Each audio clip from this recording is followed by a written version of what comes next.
প্রথমে ভিডিওটা একটু দেখেন। শারীরিক সম্পর্ক কোনো অপরাধ না, বিয়ে করলে সেটা ঠিক আছে, কিন্তু শুধুমাত্র যদি লাস্টে গিয়ে বিয়ে না করে তাহলে শুধু পুরুষের শাস্তি হবে। এটা একটা সংবিধান বিরোধী। আমাদের ইসলাম ধর্মে বলা হয়েছে যে বিয়ের আগে যদি এই ধরনের জেনার সম্পর্ক থাকে তাহলে দুইজনেরই শাস্তির বিধান আছে। 2-3টা বাচ্চাও আছে, তারাও এসে বিয়ের প্রলোভনে ধর্ষণ মামলা করছে এই কথা বলে যে তাকে বিয়ের প্রতিশ্রুতি দেওয়া হচ্ছিল, অথচ সে যে একটা ম্যারিটাল রিলেশনশিপে থেকে এই ধরনের সম্পর্ক করলো সেটার কোনো শাস্তি নাই। এতদিন পরে কোনো একটা মেয়ের মুখে যখন এমন কথা শুনতে পেলাম, বিশ্বাস করেন ভিতর থেকে অনেক ভালো লাগা কাজ করতেছে।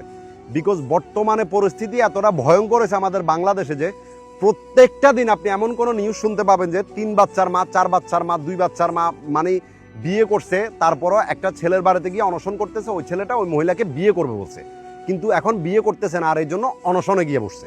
ঠিক আছে, এরপরে যখন অনশনে বসেও কোনো কিছু হইতেছে না তখন থানার মধ্যে গিয়া ওই ছেলের মামলা দিয়ে দিছে।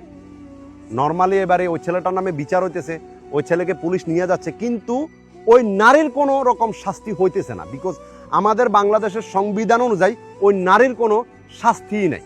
কিন্তু আপনি যদি ইসলামিক শরিয়া দেখেন তাহলে ওইখানে বলা হয়েছে যে যদি এমন কোনো জেনার সম্পর্কে কোনো পুরুষ বা মহিলা লিপ্ত থাকে তাহলে তাদের দুজনেরই শাস্তি আছে। কিন্তু আমাদের বাংলাদেশের সংবিধান এতটা জঘন্য যে ওখানে শাস্তি শুধু পুরুষের আছে, কোনো নারীর নাই। মানে আপনি চিন্তা করেন, একটা মহিলা সে ম্যারিড, তার হাজব্যান্ড আছে, তার বাচ্চা আছে, সবকিছু থাকার পরেও সে একটা পরকীয় সম্পর্কের মধ্যে লিপ্ত হয়ে একটা ছেলের সাথে, এরপরে ওই ছেলেটার সাথে অবৈধ সম্পর্ক, অবৈধ কর্মকাণ্ড করতেছে, এরপরে যখন ওই ছেলেটা বিয়ে তাকে আর করতেছে না তখন যে এবার ওই ছেলের বাড়িতে অনশনে বসে আছে যে মানে তাকে বিয়ে করতে হবে, তার সংসার জীবন নষ্ট করছে, তার লাইফ নষ্ট করছে। এরপরে যখন ওইটাতে হইতেছে না তখন থানার ভিতরে ওই ছেলের নামে মিথ্যা মামলা করা হয়েছে, তাকে করা হয়েছে।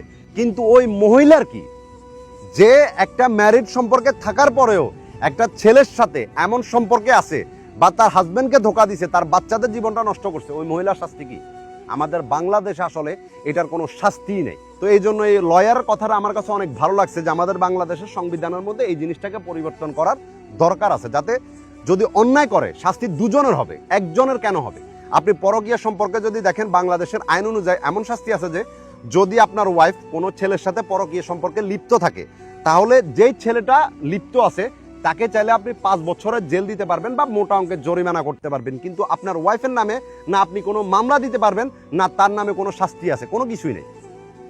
সে যদি চায় আপনাকে ছেড়ে দিয়ে ওই ছেলেটাকে বিয়ে করতে পারবে, এবং সে যদি চায় তার পরকীয়া যে প্রেমিক তার যে শাস্তি ওইটাও সে মাফ করে দিতে পারবে, তার ভিতরে ওই ক্ষমতাটা আছে। তো তার কোনো শাস্তি নেই, তার কোনো কিছুই নেই। তো এটা আসলে এটা তো এক পক্ষীয় জুলুম হইতেছে আসলে।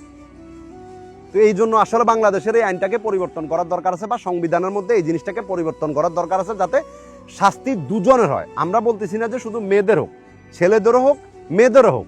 তো এই জিনিসটা বেশি বেশি করে শেয়ার করে দিবেন যাতে মানুষের ভিতরে বিন্দু পরিমাণ হলেও অনুশোচনা জাগে এবং তারা যাতে এই জিনিসটা নিয়ে কাজ করে। আমি চাই যে আসলে যদি পরকীয়া সম্পর্ক বলেন বা এই 2 বাচ্চা 3 বাচ্চার মা যারা চলে যাচ্ছে, এই যে বাচ্চাগুলোর জীবন নষ্ট হইতেছে, তো এইটা যদি পরিবর্তন করতে হয় তাহলে মানুষকে না জাগ্রত হতে হবে যে শাস্তি 2 পক্ষের হতে হবে, এক পক্ষের শাস্তি কখনোই গ্রহণযোগ্য হবে না। ভালো থাকবেন।